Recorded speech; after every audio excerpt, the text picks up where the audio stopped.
අපි මොජිටෝ එකක් හදමු. ඉස්සරව මේවා ක්‍රෂ් කරගෙන ඉන්න.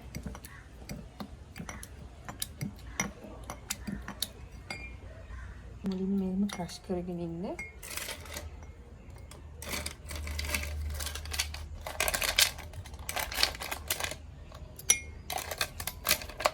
සයිස් දාගන්න.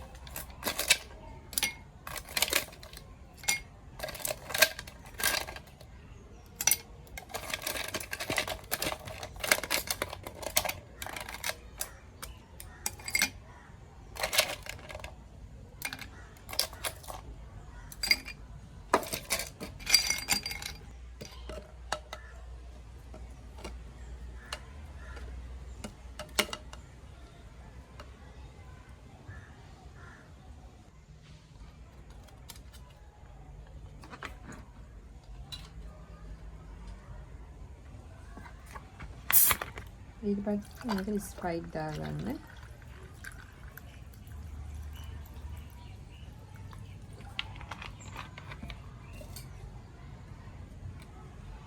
ඊට පස්සේ මේකට බීට්රූට්